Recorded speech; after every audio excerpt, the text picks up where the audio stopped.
Hello, everybody, and welcome to the Monday night Cold War Preppers live. And we typically do a nonfiction book study on Monday evenings. We decided last week, that the Monday evening is basically too much pew pew and too much radio and not enough generic prepping. That we would cease that and we'd give it a little bit of time. We'd decide on another book and come back from a different angle. See if we can't get more into the overall general preparedness type discussions. So I've done that. I picked out a new book, and it's Prepper's Workbook. This is a fantastic book. As you can see, I've got some tabs in it already.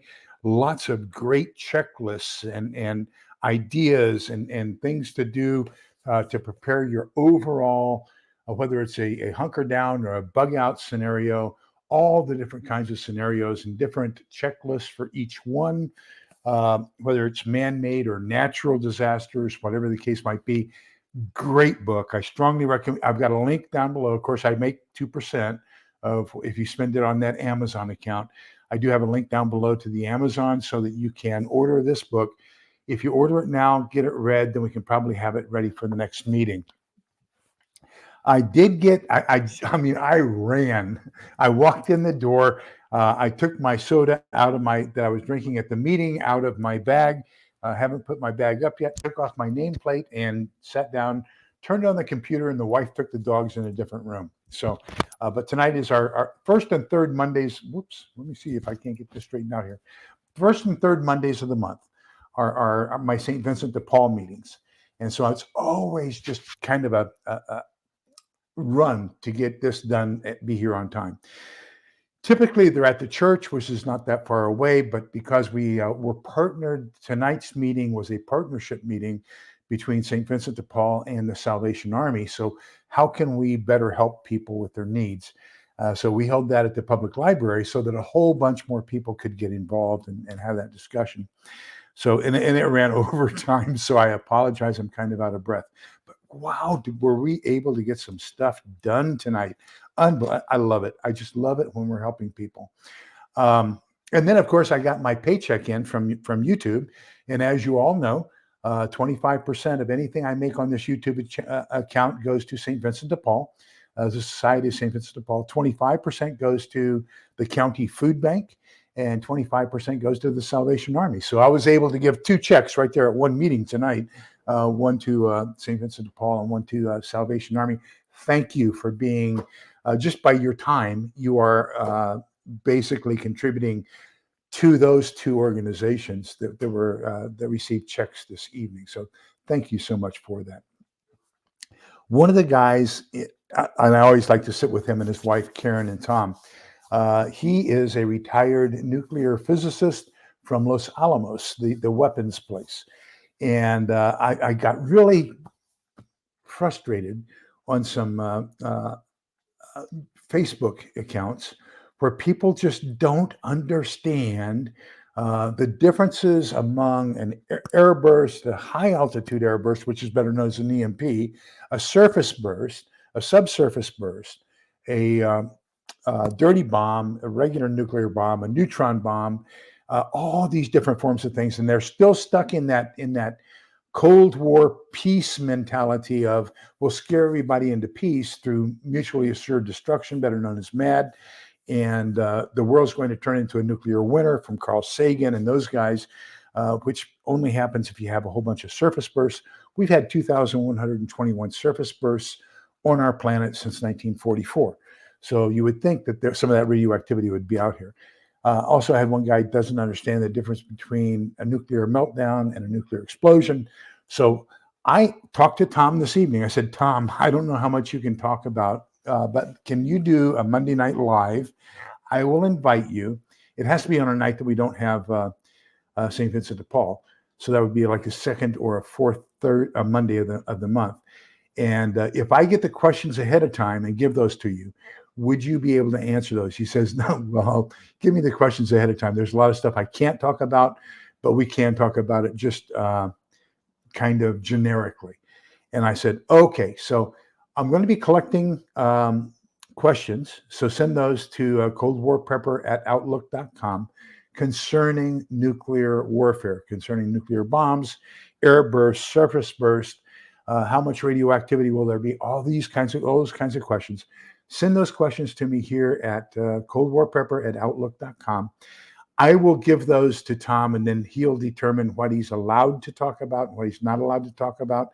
But I think it's great if you can have an opportunity to basically talk with a nuclear scientist who is in the bomb building business or retired from it, and get a little bit better understanding about what might happen or what could happen in a nuclear war.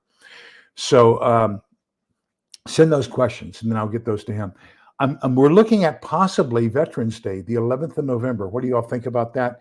If not, it would be the fourth Monday, which would be the 25th of November, which is the Monday before Thanksgiving. So tell me which two things in that email. Tell me, number one, which day you prefer, the 11th, Veterans Day, or the 25th, the Monday before Thanksgiving.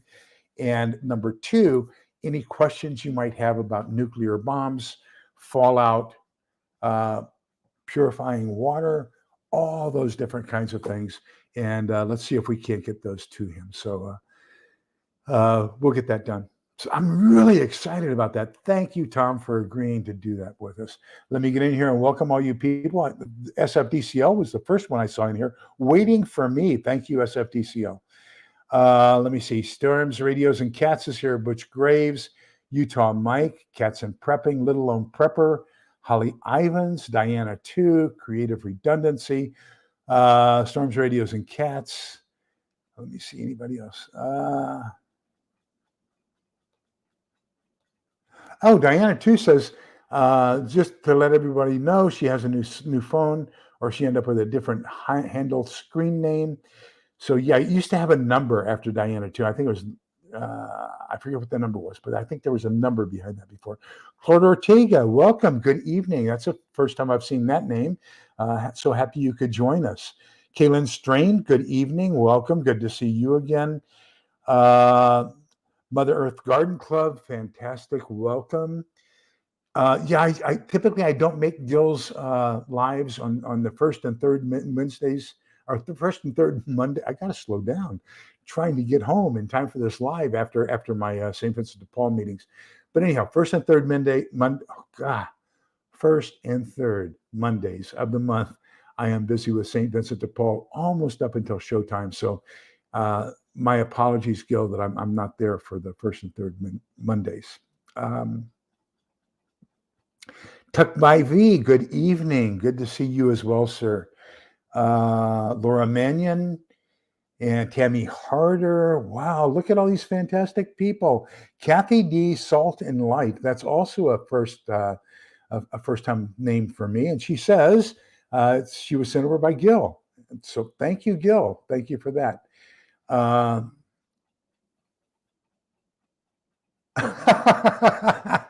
love it. SFDCO, great. I've been married for 40. So to bring you up to date, Helen had her 70th birthday on the 2nd of October. So for her birthday present, I flew her to see the grandchildren. And that happened on Tuesday, the 8th of October. So I flew her to New Jersey to see the grandchildren. She was going to spend a week. Got off the airplane, got in the car. My daughter took her to the house. She got her suitcase out of the car, started walking up the steps, fell and broke her foot. So she toughed it out Tuesday, Wednesday, Thursday. Thursday evening, she said, I think I better go see a doctor. So she went to the doctor. They confirmed that her foot was broken and that she probably needed surgery. So they said, you need to go home and see a surgeon as soon as possible. We got her an appointment Monday morning at 8 o'clock, and that was a week ago today. We got her in to see the surgeon that morning, and but we had to fly her home, pay extra for a ticket change and all that kinds of stuff. And we got her home last Saturday, kept her until the surgeon on Monday. He says that the way that the bone is and the way that the tendons work, that there probably is not going to be any surgery required because he thinks the tendon is going to realign that break naturally. But we're going to go back in 2 more weeks. So 3 weeks from the day he saw us last Monday. So 3 weeks after that, 2 weeks from today, we're going to go back in, do another x-ray and make sure that his theory of the tendon straightening out the bone is correct, and she doesn't need any surgery. So please say your prayers that we don't need surgery. That's just another one of those things we just can live without, if you know what I mean. Ultra Mega Patriot from Mississippi. Good evening. Welcome. Good to see you. That's also a first time that I've seen that. Devil Dog Prepper is here with us this evening. And let me see if there's anybody else that I don't recognize. Gosh, Gray Man Prepping, Gil. So, Gil, my apologies. I hope you understand. First and third Mondays of the month, I am involved with St. Vincent de Paul, and we have our meetings. So I'm just not there to support you on the first and third Mondays. I apologize for that, but I hope you understand, and you can forgive me for that. For those of you who don't know, Gray Man Prepping, Gil, has two channels, Gray Man Prepping and Camp Patton Family Homestead. And so he has two different lives that he does, great lives. Monday nights, he does Camp Patton Family Homesteading, primarily information around homesteading. And if somebody would be kind enough to put up that link for me, I would greatly appreciate it. Strongly recommend you go there. Then on Tuesday nights, he has the Green Man Prepping. And strongly recommend you will go there as well to see that. And if somebody put up that link, I would greatly appreciate that too. Another good channel that I like that is going rapidly approaching 6,000 is Prepping with Sarge, and that's at 7:15 on Friday nights. So Prepping with Sarge, that's the third one I'm going to strongly recommend that you see. Okay, let's see where we are. Gosh, catch up with all these chats and everybody saying hello. All right, so you're having Navajo tacos tonight. Great. I had fixed I spent this weekend in Chicago. My 79-year-old cousin got married again. So I went to the wedding up in Chicago and just got back. Well, the plane was delayed 4 hours. I was supposed to get home at 7:30 last night. I actually got into the house at 8 minutes after midnight last night. So did that, then I had to get up and drive my sister. She had surgery this morning. I promised her I would drive her to the hospital for the surgery, stay with her, and then drive her home. Because after anesthesia and everything, she's not allowed to drive. So I had to stay at the hospital with her. Then I got her home, came home, took a quick nap, trying to recover from the getting home at midnight last night from the airport. And then I had my 6 o'clock meeting with St. Vincent de Paul. So it's just been one of those crazy days. So maybe I can slow down and get things taken care of. Let's see if I can slow down and just slow my life down. So Tucked by V's mom is from New Mexico. Navajo bread. Yes, we had Navajo bread in El Paso. One of my favorite, another great channel is Rachel Cooks with Love. And she does a lot of Mexican. No, it's not Rachel Cooks with Love. What is it? Marcy. Rachel Cooks with Love is a great Mexican food restaurant or food cooking show. And that's out of San Antonio. Marcy. And I forget what Marcy's channel name is. Marcy has a channel where she also does Mexican cooking. And that's based out of Las Cruces, which is just right up the road from El Paso. It's in the Mesilla Valley. She does a lot of Hatch Chilies because Hatch Chilies is right there just north of Las Cruces. So, that's a great show. So what I wanted to accomplish this evening, I was wondering, what are we going to talk about, kind of free flow. But then all of a sudden I was on Facebook, and you find all kinds of great things on Facebook. You find all kinds of crazy things on Facebook. But there was this one guy, he is, I was actually lucky. Who is this? Let me see who it is. Theoxorus, welcome, good evening. I was actually lucky. I wasn't at O'Hare. I was at Midway. So most of my family is from the Marquette Park area around Midway. So my Uncle Harry lived at 6743 South Kenneth in Chicago before he passed away. He passed away Christmas Day, 1976. My parents lived next door to that when I was born. So I was born at Holy Cross Hospital right off Marquette Park. And then they moved away from Chicago when I was 6 months old to El Paso, Texas. So all I've ever known is Texas. So I consider myself far more Texan than Chicago. But the rest of the family is all up in the south side of Chicago. So that's where I have to go to visit cousins and things like that. Let me see. Okay, hello, Tofu. Good evening. Good to see you. Michelle Mitten, Prepper Veteran. Good to see you as well.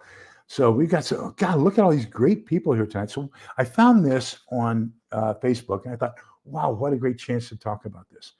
So for those of you who are new, I have gotten a commitment from Tom, a friend of mine, who is a retired nuclear physicist, worked at Los Alamos on nuclear bombs, and he has agreed that he will come, and to the extent that he's allowed to. Now, the secrecy behind these guys is even greater than what I did in the signals intelligence world. We're allowed to say, I can neither confirm nor deny. All they're allowed to do is look at you. They can't even say, I can neither confirm nor deny. So we have to collect those questions ahead of time. We will select the questions he's allowed to answer. And then on a Monday evening, either the second or fourth Monday of the month, we're going to have him come on. I'll read them those questions, and then he will answer those nuclear warfare questions for you, like on fallout and purifying water after a radioactive explosion and all those kinds of things. So anyhow, that's a reminder on that. And I'll remind you again at the end of the show this evening. And I'm also going to post it on a couple of Facebook channels of preparedness things that I do. Stray Kitten, good evening. Good to see you. So send your questions and let me know whether you would rather do it on Monday, Veterans Day, the 11th of November, or Monday, the 25th, which is the Monday before Thanksgiving. We'll do it one of those 2 days. Okay. So there was this fantastic article. This guy said, learn from my mistakes. And this is in no particular order, but this is a guy in Asheville, North Carolina. I should know North Carolina because it's where my best buddy from the Army retired to, and I can't find him. I can't get a hold of him. But anyhow, he and I went to Indonesian language school together, and then we worked at NSA together. But anyhow, Prepping with Sarge, good evening. I just told them, so if you would, Prepping with Sarge, if you'd be kind enough to put your link up here, I told them that you are rapidly approaching 6,000. We need everybody here to subscribe to you. So if they would quickly do that, I would greatly appreciate that. So, I haven't given you a wrench. If one of my moderators would look up Prepping with Sarge, all you have to do is go over to the right, the three dots, click on that, and then go down and it says go to channel. Click on that. It'll open a new channel for that person. Then you can copy paste his URL for his channel, put it in the chat down below, and then everybody can go subscribe. Okay, so that's the easy way to do that. Okay, 13 mistakes this guy learned as a result of Hurricane Helene and being in Asheville, North Carolina. Number one, credit and debit. Most electronic payments are useless in a disaster. Keep a stash of emergency cash if you can. So what happens is, of course, the electricity goes down. You don't have the credit card processing applications available to you. There's no internet connections. There's all kinds of different problems. So the only way you're going to be able to do anything is with cash. I strongly recommend you have nothing larger than a 20. He's saying keep a stash of emergency cash if you can. I'm going to say probably half a month's pay at least, and nothing larger than a 20. So if you can keep that, that's great. I have a couple rolls of silver dollar coins just for that purpose. Thank you, Little Lone Prepper. And we need to do the same thing if we can, please, for Gil's 2 channels. Both Gil, you could do that too if you want to. And Hello Tofu also put your channel link up there, so thank you for that.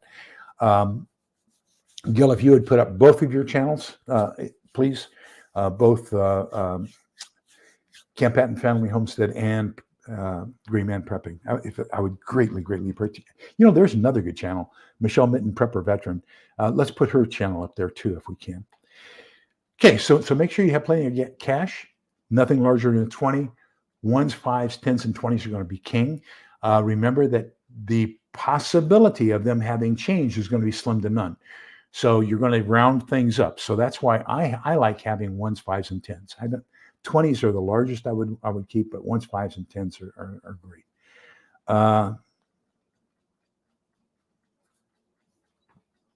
Let me see. I'm trying to watch over here and catch your comments at the same time as reading these questions. Number 2, and oh, this is a fantastic book that I'm reading. Where did I put it? I was reading it at the hospital with my sister.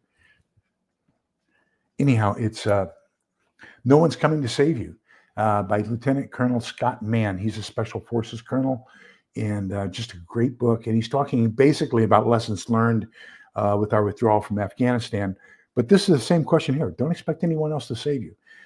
Be as ready for emergencies ahead of time as you possibly can. Thank you, Hello Tofu. Thank you for that. So make sure you're taking care of other people. Yes, dollar coins is a great option. Like I said, I have a couple rolls of those. Sure, Michelle, I will commit to you almost any time.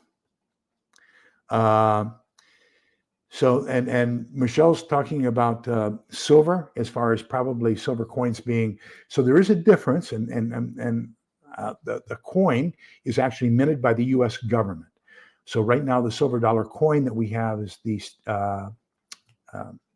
American Silver Eagle, and then you have silver rounds, which is a 1 ounce round piece of silver that is minted by a non-governmental agency. So when you take a look at the American Silver Eagle, it has on it $1 US, right? And whereas the other silver rounds don't. So you're going to pay a little bit of a premium for the American Silver Eagle. Those are going for about $25, $27 last I checked, whereas you're only going to pay $21, $22 for the silver round. In an emergency, both of those are only going to be considered 1 ounce of silver, 99.99% pure. So they're going to have the same value. So I would say go for the cheaper one of the two now if you're going to use silver and gold ahead of time. Then I like to carry, and this is part of my, I'm pulling my wallet out of my pocket. As part of my emergency stash, I carry 1 gram gold pieces. And so this is actually minted by the U.S. government, but I carry a couple grams of gold in my pocket. Now, each one of those grams of gold right now is going to be worth somewhere around $30, $35. So, but you got to know the price of gold. 1 gram is 1/31st of an ounce. And so, that becomes kind of difficult. I like the silver idea. But I also prefer cash, 1s, 5s, and 10s. So number 2, don't expect anyone else to save you. Be as ready for emergencies as possible. And so do your prepping. Start thinking about things. Get books like this and go through the checklists and make sure that you're set up for almost anything. I'm on top of a hill. Chances of me getting flooded are slim, but look at all the people in Asheville who are on top of a hill, and they mudslides, and they slid down to the bottom, and everything they had is gone. Thank you, Hello Tofu. That's a great suggestion.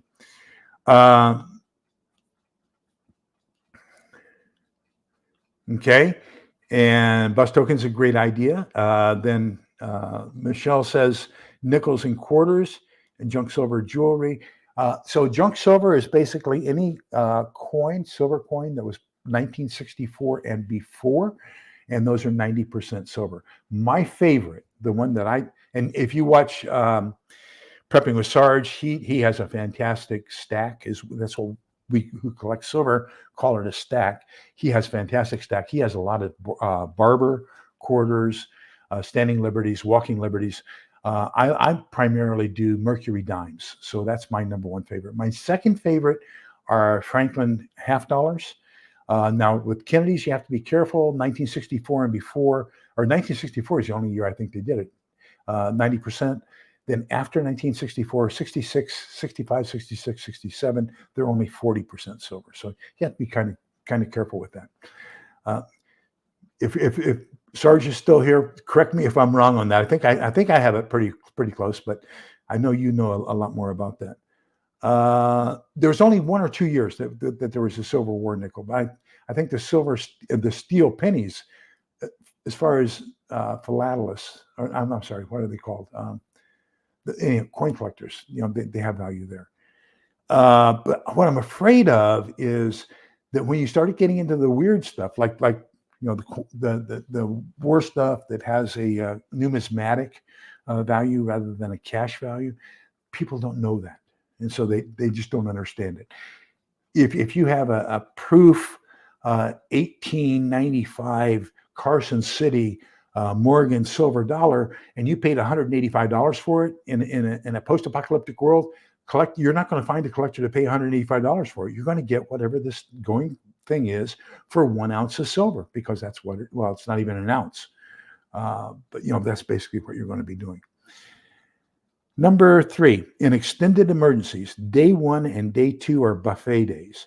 It's the time to enjoy all the milk, meat, fridge items that you have in your house before they go bad.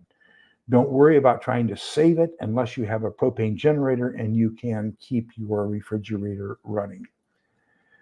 So basically what he's saying is go through all the stuff that's going to spoil before it spoils. Now,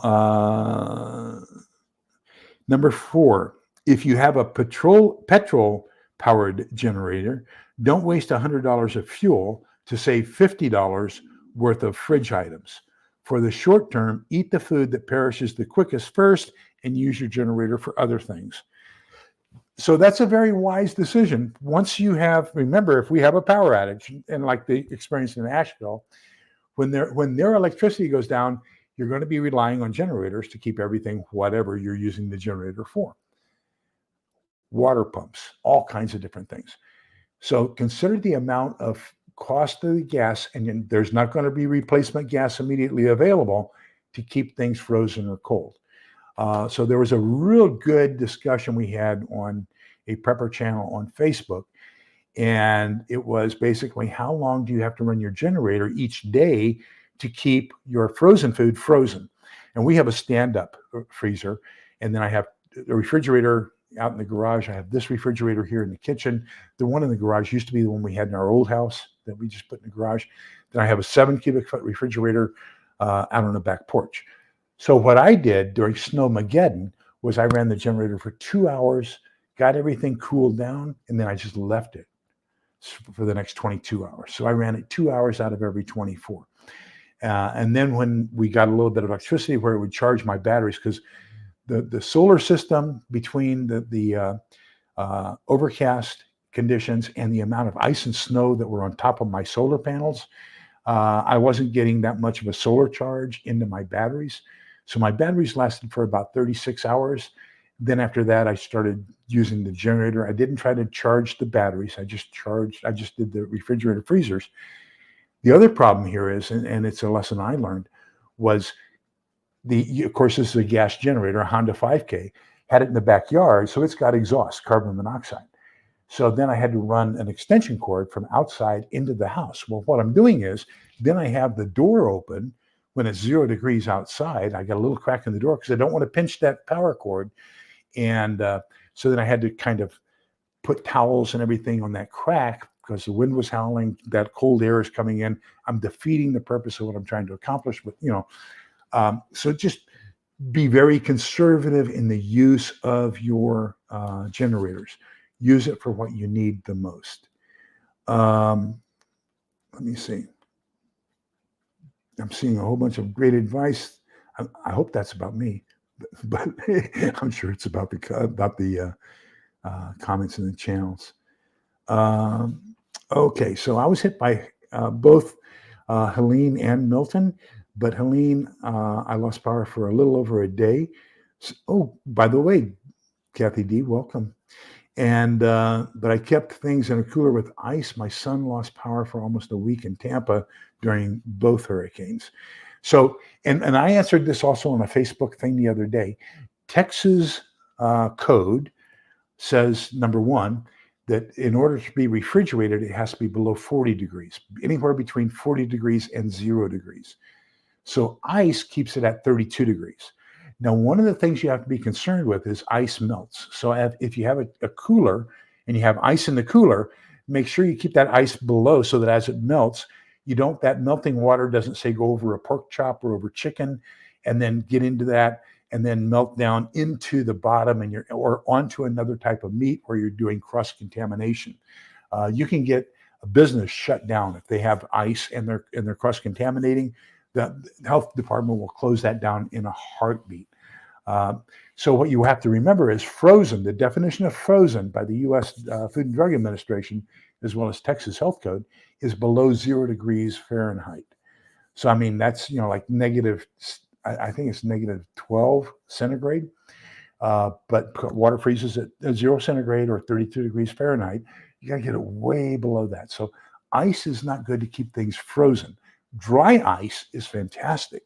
And the other thing about dry ice is that it's heavier than air. So as it freezes, it's going to freeze everything below it. So you keep your dry ice on top, everything below it is frozen. If you keep your dry ice on the bottom, everything above it is refrigerated. So that's a little secret about dry ice. There are compressors out there that you can buy. I've seen them when I did hurricane relief with Katrina, where they take basically carbon dioxide bottles and compress that, because that's all dry ice is compressed carbon dioxide, make it into a brick, and then that's a frozen ice. So how I do my ice chests is I keep a couple bottles, and they're basically 1 liter, those 1 liter soda bottles you normally see me drinking, the 1 liter flavored water. I take those and I'll freeze those. And then when that melts, that still is ice inside of a container and it's still cold. Then when it melts, it does not contaminate anything because all that water is contained inside that jug. And that's how I think I'm going to make my living in a post-apocalyptic world is giving refreezing and freezing water jugs so people can use that for ice chests. Number 5, if there is flooding, shut your water off at the main if possible to prevent any possible contamination of your current home water system. Know how to access your water from your water heater and the lowest spigot or faucet. Store that water. Turn your main back on if it's working and contaminated line water is still sufficient for sewage needs. But don't drink contaminated water. So that's a great idea. If the water source that you're getting from is contaminated and you have your spigot out on the street, your connection to the water main still open, that contaminated water comes in. So one of the first things you want to do is when you get into a bad flood situation, or you think there's any possibility whatsoever of your water becoming contaminated, turn off your water main. Now, I will tell you, there's also a wrench, a large wrench, and I'll put a link to that on the Amazon link to that in the show notes. But there's a large, it's got a cross handle, it's got the little thing to turn off the water spigot. What happens is in the winter, if your water pipe, if that valve freezes, it gets very hard to turn. You don't want to get down on your hands and knees and try to turn it with your hand. So you get this wrench, you just put it into it and turn it on and off. It's a lot easier. For those of you who are as old as I am and don't like to bend over too much because you have a hard time getting back up, it's also a great tool. So I'll put a link to that in the show notes. Know where that is so that you can access it in case of an emergency. It's another one of those emergency tools that you need for your house.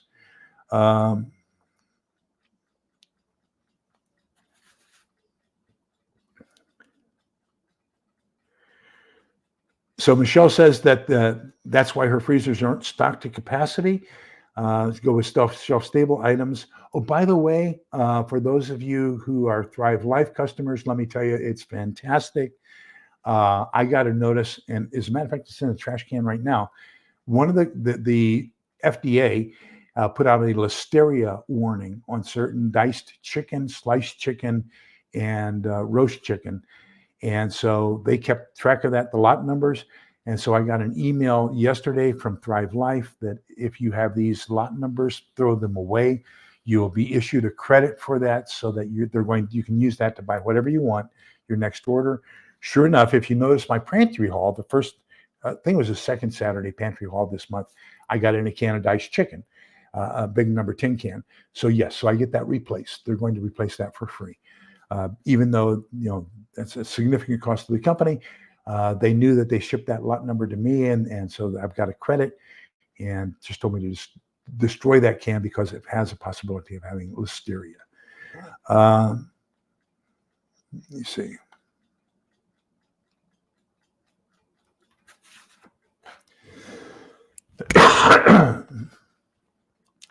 Tuck by V says that he has a turkey in the freezer. When Helene and Milton were coming, I was thinking about the huge pot of turkey soup I may need to cook. Absolutely. And share with your neighbors. Hi, Little Lone Prepper. No, I saw you earlier. So, yeah, you're so happy you're here with us. Great. Okay, so 17 degrees centigrade, minus 17 degrees centigrade is 0 Fahrenheit. So Pam, welcome, Pam. Good to see you joining us. She's south of Asheville and 10 days without power. She was shocked at the amount of 24-hour round generator use I was hearing. The fuel trucks were coming in daily. Well, that's great. And I'm certain that the fuel had a slightly higher cost as well because of the extra cost of transportation and distribution. But anyhow.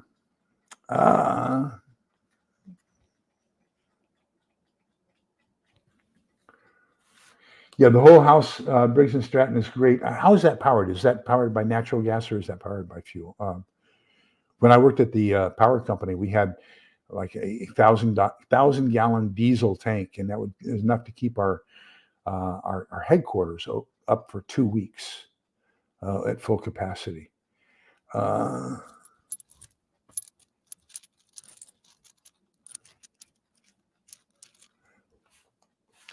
Dry ice starts to melt basically the minute you get it, and it has to be kept either at pressure or at temperature in order for it to stay stored. I would say that usually what I would get is I would get a 1-pound brick for my disaster response company for my frozen stuff in a 64-quart cooler. I had 4 coolers, and I would get 4 pounds, and that 1 pound would typically last to keep anything in those coolers frozen for about 72 hours, as long as you didn't open the cooler. Once you start opening and closing, same thing. If you lose your power, your freezer will probably keep things frozen for up to 72 hours. But once you start opening that door and letting that cold air out and letting the warm air in, that's what happens as far as the thawing of your frozen things. The more packed your freezer is. So, I mean, if you've got it packed, but make sure there's good airflow so that you can get the cold air to freeze everything, and then you can pack it afterwards after it freezes. Then all that frozen stuff in contact with each other will keep the insides of the refrigerator or the freezer cooler for a longer period of time. That's where it gets up to 72 hours. If you have a loosely packed freezer, I would say be suspicious maybe after 36 hours without opening it, 24 if you do open it. But I don't know scientifically. I haven't done any scientific studies on that. That's just kind of a general rule of thumb. Number 6, expensive emergency stoves that only work with one type of fuel are useless quickly. Invest in multi-fuel stoves. Something like a simple Esbit type stove can burn tablets, wood, paper, pellets, pucks, gels, and alcohol. Absolutely superior suggestion. Make sure that you have, so like I have the butane stoves for indoor. I know that is, I have a specific purpose for that. I'm going to use it indoor for the first 4 weeks after SHTF so that people don't smell me cooking, okay? After that, I got to revert to outside. That's where these Esbit stoves, rocket stoves, all these other different kinds of stoves that are multi-fuel become so important because you want to have multi-sources of fuel. I did a short a while back on a biomass briquette maker. So basically you can look on YouTube. There are videos on how to make biomass briquettes, and you can take grass, paper, charcoal, coffee, your leaves that you rake up and all that kinds of stuff, soak it in water until it basically starts decomposing. Then you put it into this machine and you can press it into a brick, and then you put it out in the sun and let it dry. That becomes a fireplace log or a cooking log or whatever you want it to be. So that's how I'm planning on doing the vast majority of my outdoor cooking, or with all these biomass briquettes. Very commonly seen in Africa as well as in India for people to use for cooking. They also use animal dung as part of that cooking process. We used to do that same thing. The Native Americans would use buffalo chips as far as the cooking agent, this heat source.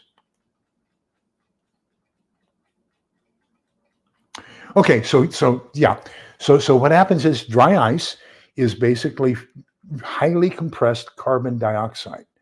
Carbon dioxide is heavier than earth or heavier than air. So carbon dioxide sinks. Okay. So if you have the frozen portion of your uh, dry ice on top of the things you want to keep cold, that means it's going to keep them frozen. On the other hand, if you keep your dry ice at the bottom and that freezing air is going down, you're getting slightly cooler air up above, which will keep things refrigerated above 0 degrees Fahrenheit. Okay. So put it at the bottom if you want to use it as a refrigerator. Put it on top. Put the carbon dioxide, that is the dry ice. Put it on the bottom to use as a refrigerator. Put it on top of the stuff that you want to keep frozen.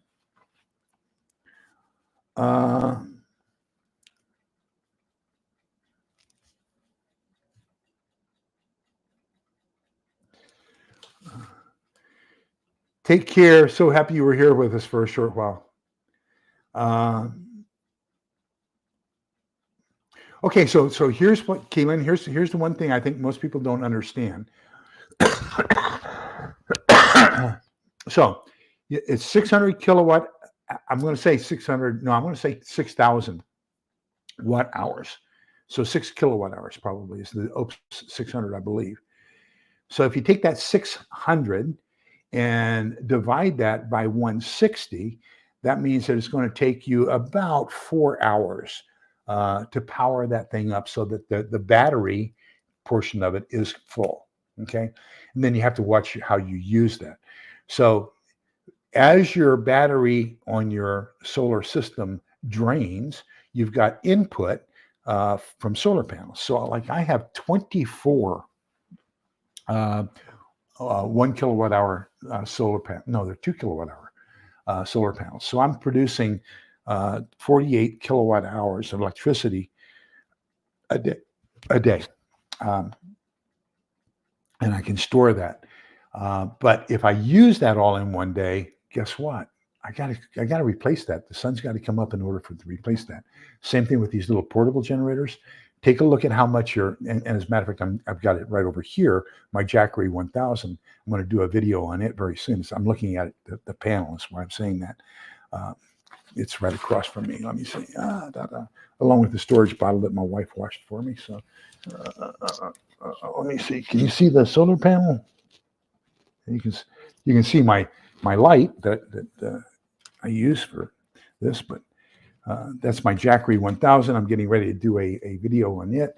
And so I only got 200 watt panels. So that means that it takes 5 hours of sunlight to charge up that battery. And then that's going to be going bang like that, if depending on what you use it for. Okay. So next one. Number 7, have a cheap $15 battery powered pocket radio. Do I have mine up here? Yep. Okay, like this. This one I keep behind me is part of my emergency stash here. You've all seen that before. That I've got my Geiger counter, my carbon monoxide detector, and my radio all right here together so that if I need them in case of an emergency. Then over here, I have my ham radio and my GMRS radio. So, I'm ready to go. And yes, where is it? Oh, here, ham. And my call sign on ham is IM license, KJ5HEF, and my GMRS license is WSED 742, and that's right here. Here we go. Okay, so never ever share your emergency electronics with or store your emergency batteries or electronics with batteries installed. Absolutely true. I have a flashlight by Nebo called the Batlight, and it's basically, it was made for security guards.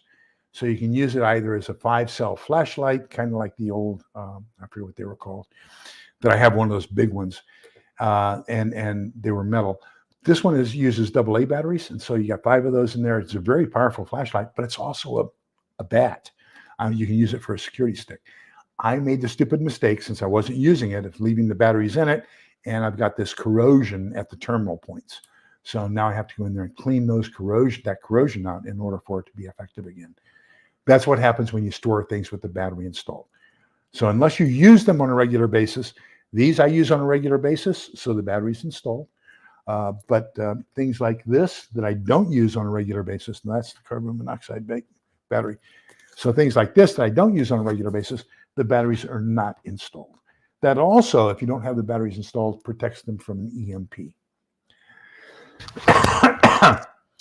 Number 9, try to choose emergency electronics that use the same size battery or as few sizes as possible. So focus on AA and AAA. I am changing over. I had all pretty much Nebo products as far as flashlights and things like that. I'm changing over to Olight. And the reason I'm changing over to Olight is because they have a little magnetic clip at the bottom that I can then put that magnetic clip on the flashlight. It's got a USB plug on the other end. I can plug it into one of these hand crank chargers or one of my smaller solar chargers or something like that to recharge it. So I think if you get a rechargeable flashlight with some sort of a solar recharging system, that's even wiser than focusing on 1 or 2 battery sizes. However, focusing on 1 or 2 battery sizes is a superior idea. And as you've seen in a couple of my haul videos, probably one of my earlier ones, I do have a couple of the 110 plug-in AA and AAA rechargers, and I probably have, I'm going to say maybe 50 or 60 of each AA and AAA rechargeable batteries that are in storage, so that I can use those and constantly recharge those. You don't want to recharge your normal alkaline batteries. Number 10, lighting. Candles are for general lighting. Know how to make a simple oil candle for general lighting if you need to. If you can't make an oil candle, use what you have. He says, use headlamps over flashlights because headlamps allow your hands to be free while you're working. And just think about that. That's a very wise advice because the headlamp, it's always where you're looking, right? It's aimed there. Whereas with the flashlight, you kind of have to hold one and work with the other, or you have to lay it down and then readjust it while you're working. If you got a flashlight, it's always pointing. If you got a headlamp, that is, it's always pointing where you're looking. Let me check on chat here.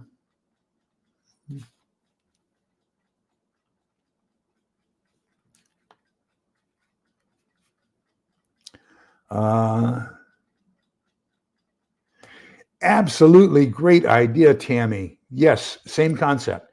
And those are basically gelled alcohol, so they do freeze at a slightly lower temperature, which is great. I think they freeze at 20 degrees. So that as they thaw, they are actually keeping things even below the 40 degree, well below the 32 degrees that ice does. Yeah, that's what I was talking about, that wrench for shutting off. Oh, the gas main. Yes, there is. However, one of the things I want to recommend you do is get on YouTube. I'll look for it. Get one that is non-conductive. And the reason you want to get one that is non-conductive is because if during a natural disaster, an earthquake, a mudslide, a lightning storm, hurricane, tornado, anything like that, if there is a gas leak, you don't want to use metal-on-metal contact that would cause a spark and ignite that gas. So I believe it's, what is it? It's a non-conductive wrench that I have for my gas meter. And so that way, when I insert it to turn off the gas main, it's not going to have any sparks. So make sure you get one that's spark-free that you're using in case there is an emergency and you have a gas leak. Number 11, a dollar store emergency item is better than no item at all. I can't get over these people I say get $100 bug out bag with cheapo stuff in it and then upgrade it as you go along, 1 item at a time or 2 items at a time. It's better to start off with something than it is to wait to get the right thing and then that you're going to get that right thing after it happens. So I am of the belief. I started my bug out bag in 1980. It got stolen out of the back of my car in 2015. So that means I was working on that bug out bag for 35 years. I've got a garage full of stuff that I upgraded from. I mean, this is old stuff, right? I found a chainsaw from Coghlan's that I had in my bug out bag. It's kind of like a corrugated type of a piece of metal string with 2 ring handles on it that you can use as a saw. I bought that for $1.25 back in 1980. I was surprised at the price of it. But even if you build your own bag, you're going to be constantly upgrading and swapping out and replacing, and you're constantly finagling with it. So that excuse of, if you buy a cheap bag, you're going to have to replace everything. Guess what? Over 35 years, I replaced everything in my bag to include the bag itself. So it's going to happen. Everything's going to be replaced. Get something now. And so I like this philosophy of something from a dollar store is better than nothing. Same thing. A bug out bag that's full of inexpensive stuff, disposable stuff that you can use once. Guess what? At least you can use it once. If you don't have it, you can't use it once. So just my personal opinion. Number 12, keep your peps quiet. Don't tell people what you have. Don't advertise. Don't let people know what you have. Even friends can become a threat when it comes to lack of food and water. Nobody needs a narc to blab to FEMA. So if they want it bad enough, they're going to narc on you. They will have FEMA confiscate it, thinking they're going to get a reward for it. So what you do is best kept to yourself. Okay. Plus, there's all kinds of lone wolves out there. I delete comments on a regular basis about, thank you for doing that for me. I'll be there with my rifle and take it from you. Well, number one, if that's your survival plan, that's not a very good plan. Number two, I question your sanity if you're going to announce that in advance. And number three, if you don't think that we haven't seen that comment enough to where we've prepared for it, then you deserve what you're going to get, which is not necessarily going to be other people's stashes. Okay. And finally, lastly, as the old saying goes, it's better to have it and not need it than to need it and not have it. So apply that to anything that you want. So let me catch up with the chat. And that's the 13 points that he wanted to cover, that I wanted to cover with you this morning. We're at 52 minutes. So let me see where we are in the chat.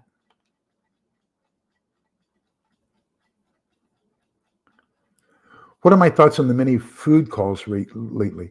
If you remember the book by the 2 Chinese colonels, and it's called Unrestricted Warfare, How China Plans to Destroy America. And they say that there are going to be thousands of small, disconnected events. You're not going to say this event and this event are both China trying to take us under. They're going to say, wow, that's kind of strange. That's kind of strange. But nobody's going to say, wait a minute, those two are connected, because they aren't connected. And that's exactly the Chinese philosophy, is how can they put us into a point of desperation without it looking like they're putting us into a point of desperation? So I would say that a lot of these food recalls, a lot of these food shortages, a lot of these little things, ships running into bridges in Baltimore Harbor, ships running ashore in the Suez Canal and blocking the Suez Canal. A lot of these things, I think, are more than coincidental. Let's put it that way. Some of these fires that we don't know how they started are more than coincidental. I am suspicious of everything, can't prove it. So the only thing I can do is, and I can't control it, that's for certain. It's outside of you've got your sphere of influence and your sphere of interest. It's in my sphere of interest in the fact that I know it's happening, I'm aware of it, and there's something I can do about it, and that's called prepare more. If it's inside my sphere of influence, things that I can control, I can buy more food. I can plan with my neighbors. I can get together and say, how are we going to handle this?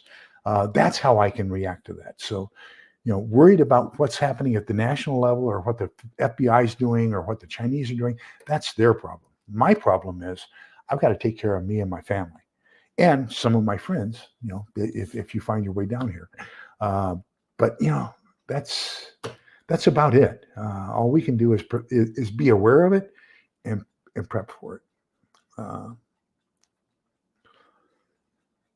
Yeah, I've got a number 10 can of diced chicken. I got the email, and I got my $54 credit in my account already as well. So I'm very happy with that. Yeah, and Kaylin's saying that their customer service is fantastic. So she had a dented can of milk, powdered milk, and then she told them about it, took a picture and sent it to them, and they sent her a replacement can. So that's exactly it. Yes, propane and butane are my preferences. Now, one of the things that if you get a generator, whether it's a gas generator, diesel, propane, butane, I don't care.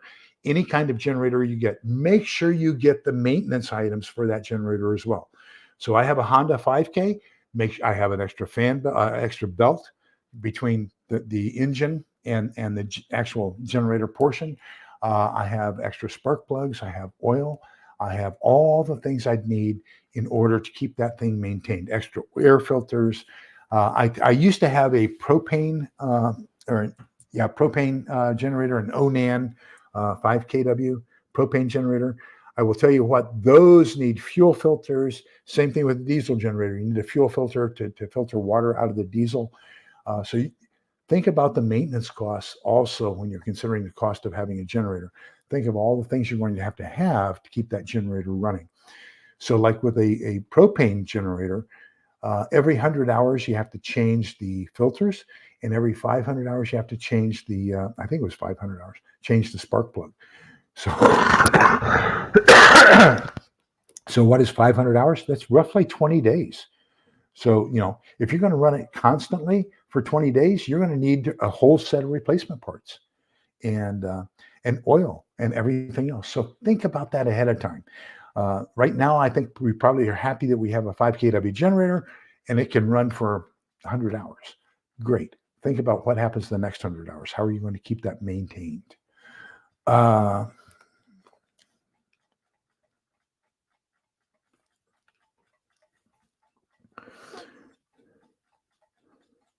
Storage Curious Cat says, thank you for reminding me to take the chicken out to thaw.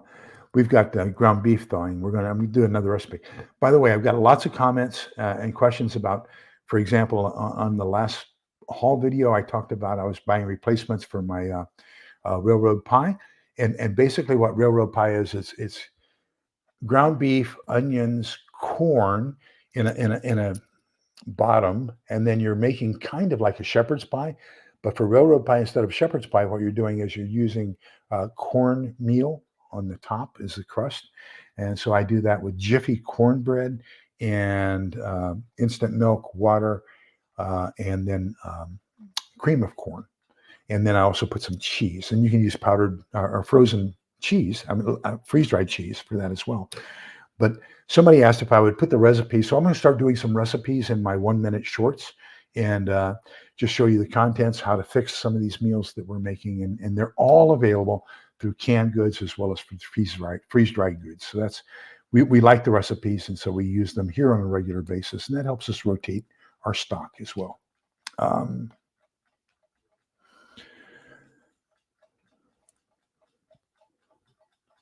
Yes, have as many fuel sources as possible because fuel will be a shortage. If you read Selko Begovich's book, My Year in Hell, his story about the Bosnian War, they got to the point where in the winter they were burning furniture, and they were breaking into houses and taking the infrastructure, the support beams for houses, and using that for fuel to burn because they couldn't go out into the forest and cut a tree because of the snipers and the war and everything else. So they were burning anything wooden they could inside the houses. So same thing, be aware of that. Be aware of the fact that if we are in a contentious situation, stepping outside of your home to go cut down a tree is going to be difficult. The second thing is be aware of the fact that once you cut that tree down, you're going to have a smoke hog like you would not believe unless you cure it for about 6 months. So typically you want to cure any firewood for 6 months before you burn it to reduce the amount of sap and smoke and all that kinds of stuff. And it's just far more effective. So you got to be aware of that. Fuel collection. How are you going to replace the fuels that you have? Let me see here.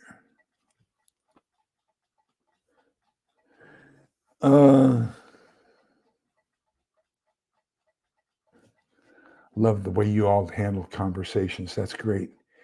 So Pam says, having gone through Helene, I would suggest turning everything off: power, internet, phone.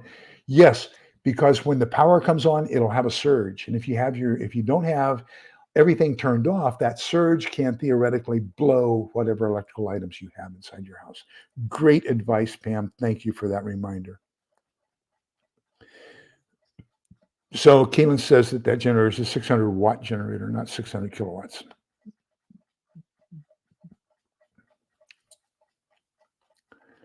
So Michelle says, LED Christmas lights are a great source of light. Yes, and they don't consume that much power either. I think a whole string of Christmas lights to light an area is less than 40 watt hours. So it's going to take 40 watts per hour for a whole string of lights, and you can keep a place pretty well lit for that. I think that using your generator for lighting is probably not as wise as using candles or something like that, unless it's the summer. I can understand it in summer, especially here in Texas. Oh, by the way, a week ago today here in Austin, it was 101 degrees. So today it was down to 92. We're getting close to the frozen area here, where it's going to get down into the 70s. Let me see here. So Cats and Prepping says that during Hurricane Helene taught you a lot about prepping. Isabel and Irene were the last two that she went through. 2 weeks of no power. Yes, and there's still people without power. Little Lone Prepper says, saw a video of a man putting cow dung in a sealed bucket with water. And after a couple of days, he hooked a hose with a valve and got it gassed, and he used to cook with. Yeah. So what he's doing is he's recovering the methane from it. If you do you can look up either way. You can either look up U.S. Army Security Agency Field Station Berlin, or you can look up the German word is Teufelsberg, Teufelsberg, Teufelsberg. Berg is a mountain, Burg is a fortress. But what they did was all the rubble from Berlin, bodies, rubble, everything because Berlin was really destroyed. They put it on. They built basically this mountain in the middle of Berlin. It's a big hill. It's called Devil's Mountain, Teufelsberg. And on top of that was our listening post, U.S. Army Security Agency Field Station Berlin. And the architecture on it is really fantastic. It was a symbol towards the East Germans and the Soviets that surrounded West Berlin. So take a look at it. You'll really be amused. But anyhow, they tapped down into that mountain because of all the bodies. And as they decomposed, they put methane. And so from 1945 up until the late 60s, early 70s, they were burning the methane from the decomposing human bodies as a source of power to run the power plants in West Berlin. So yeah, that's a very common thing. Of course, human manure in and of itself produces methane. All different sources of methane. So Storms and Radio says that WRQC 947. Well, let me see. And that all you have to do is pay the $35 for the license. You don't have to take a test or anything. You get the license. And then that license, you can use a /1 for, like Helen becomes WSCD 742/1. Anybody in your immediate family, according to the FCC, can use your call sign. So one call sign per family. Then you just put a / after it, and you can put a digit, you can put a name or whatever. And then anybody in your immediate family, parents, brothers, sisters, children living in your household, they can use your same call sign. So that's actually a pretty good thing.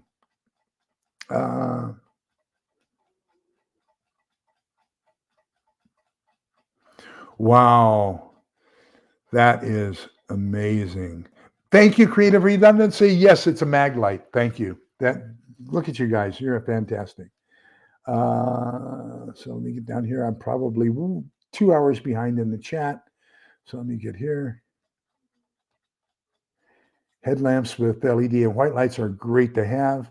Yes, as are red lights, because remember that sometimes you don't want to let people know that you're looking. So, red lights become a little bit more important. It's not that visible from else places. Okay, so just a couple of reminders. We'll shut this down. We're at an hour and 4 minutes. The new book, and the link is in the show notes, the Prepper's Workbook. Lots of great charts, lots of great checklists. It is a great book. So we'll be going through this. We'll probably, for the very first session, we'll probably go through chapters 1 and 2. Chapter 1 is getting started. Chapter 2 is preparing to shelter in place. So all kinds of checklists there. We'll talk about those first 2 chapters at our next meeting. I have a friend, Tom, who is a retired nuclear physicist from Los Alamos Nuclear Weapons Lab, and he has agreed to do an interview, and he will answer the questions that he's allowed to answer. So anything you want to ask about, and let's keep it to basically the effects, not so much what bombs do we have or anything, how are we going to deliver them, anything like that.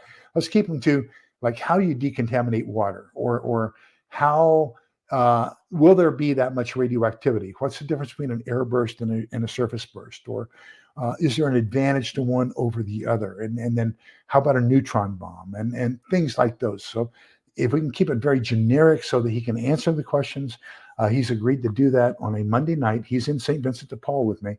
So any Monday night that is not a Monday night that we have St. Vincent de Paul. So he's offered to do that, and that comes up in November. So that would either be Monday night Veterans Day, 11/11, or it will be on the 25th, which is 2 weeks after that, because we have to do it on a second or fourth Monday night because the first and third we have St. Vincent de Paul meetings. So send me coldwarprepper@outlook.com. Number 1, which night you prefer to have that on. Number 2, any questions you have about nuclear warfare and the effects of a nuclear attack on the United States and how you can prepare for that, or things you need to do to alleviate that. Those 2 things will be great. Okay, so the book, the nuclear things, and I think that's pretty much it. So anything you all have before we close?